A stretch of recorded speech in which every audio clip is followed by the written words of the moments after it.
What a choice the Christians are giving you now. Take your choice. Either your Lord was froggy-ficted, or whether he was sticky-ficted, or whether he was crossy-ficted. What? A choice. They're giving you numerous choices. See for yourself. We didn't do it. We are not theorizing. We don't say what happened, what not. I say, look, this is what you're telling us. Like a frog, like a steak, or like a cross. What did he do? What happened? Now, I will give you a quick summary.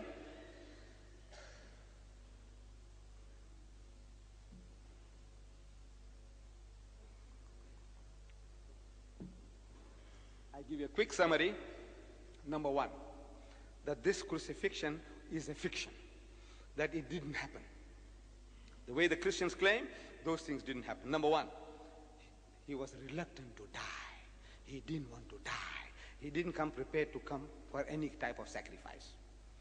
Luke chapter 22 verse 36, you'll find he's preparing for a fight.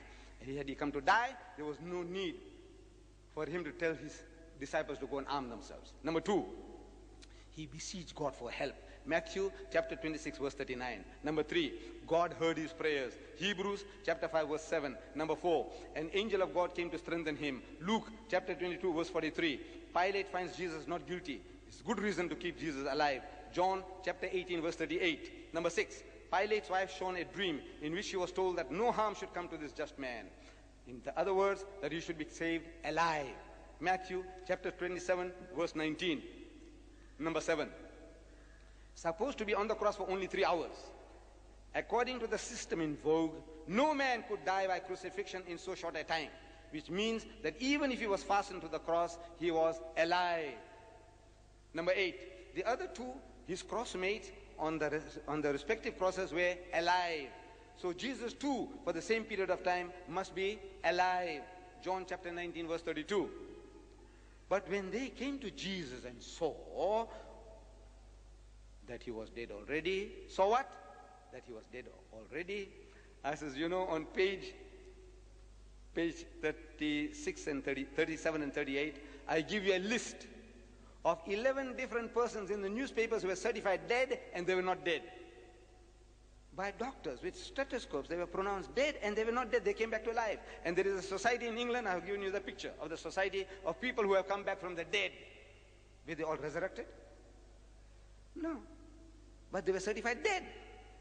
This man, seeing a person on the cross, he thought he was dead and he saw that he's dead already. I said, what does it mean, and saw?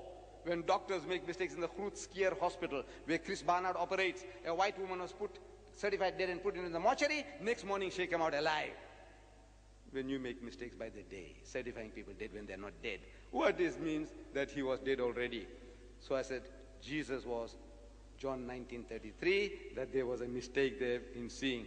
Number 9, Encyclopedia Biblica, under article cross, column 960 says that when the spear was thrust, Jesus was alive. We didn't write the Encyclopedia Biblica.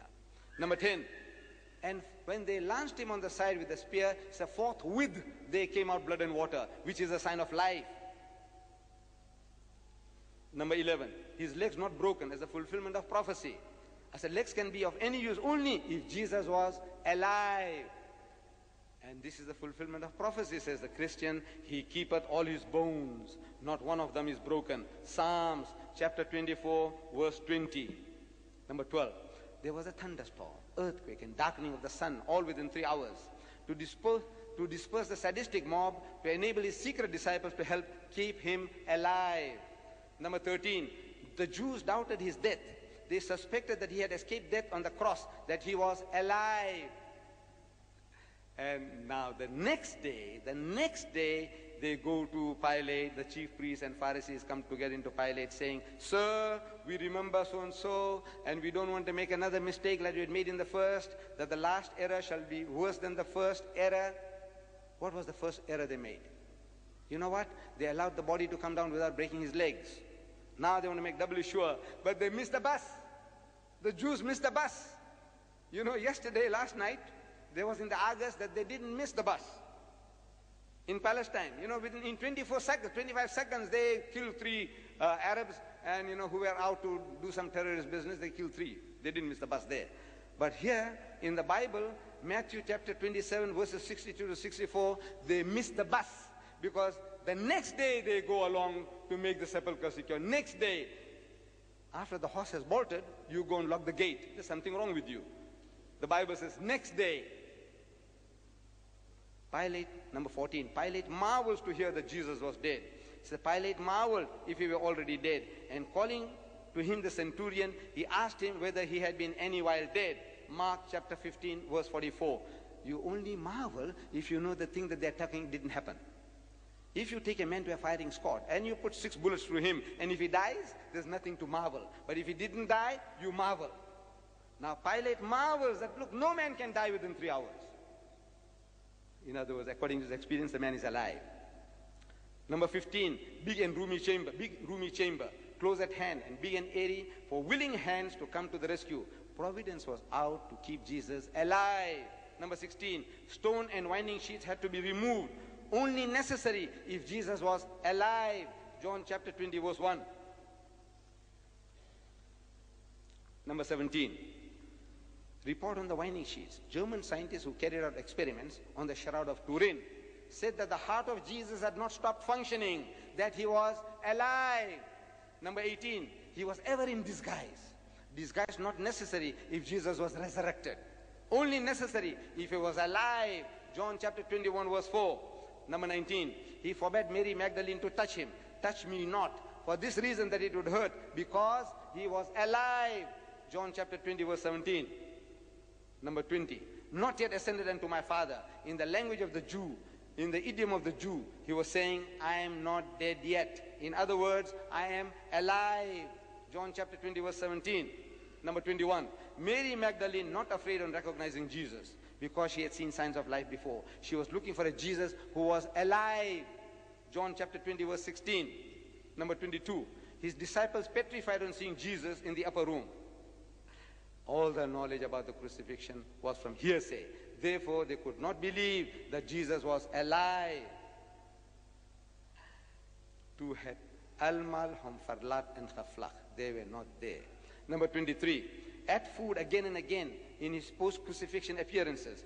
Food only necessary if he was alive. Luke chapter 24, verse 43. Number 24, never showed himself to his enemies because he had escaped death by the skin of his teeth. He was alive. Number 25, took only short trips because he was not resurrected, not spiritualized, but alive. He went to Emmaus. He went to the upper room, back again after 8 days. He only took short trips because he was not resurrected. Otherwise, he would have gone up to heaven. No sense in going and coming back up and down, not from heaven to down and up above. He's going around, in and around Jerusalem all the time. Number 26, testimony of men around the tomb. They say, why seek ye the living among the dead? Why are you looking for a live person among dead people in the cemetery? Luke chapter 24, verse 4 and 5. That he is not dead, but alive. Why seek ye the living among the dead? Number 27, testimony of the angels. The angels say, the angels who had said that he was alive, that he live, that he is alive. What's wrong with people? What are you reading? The angels, what did they say? That he is resurrected. No, he said that he live, he is alive. They said, no, he is not alive, he is dead. He did not say resurrected, but the actual word uttered by the angels was alive. Luke chapter 24, verse 23. 28, Mary Magdalene testifies. They heard that he was alive and had been seen by her. They believed not. Mark 16:11. Mary did not watch for a spook or a ghost or spirit of Jesus, but a live Jesus. What they could not believe was that the Master was alive. Mark 16:11. Number 29, Dr. Primrose, a senior anesthetist of the Royal Glasgow Infirmary, he says that the water in the blood was an account of scourging by staves and upset of the nervous vessels, that which was a sure sign that Jesus was alive. And now, the last and final one for tonight, Jesus had himself foretold that he was going to remain alive. Matthew chapter 12, verse 38, 39, 40. He himself had told that he was not to die. That is his prophecy. The Jews come to him again. They were coming again and again, making a mockery of him. The Master Rabbi, meester, ons wil graag 'n teken van u sien. So, Master, we would have a sign of thee. We want you to show us a miracle to convince us that you are the man we are waiting for. You are our Messiah. En Jesus antwoord en sê vir hulle, 'n slegte en oorspellige geslag soek na 'n teken en geen teken sal aan hom gegee word nie. Is that an evil and adulterous generation seeketh after a sign, but there shall no sign be given unto it, except the sign of the prophet Jonah.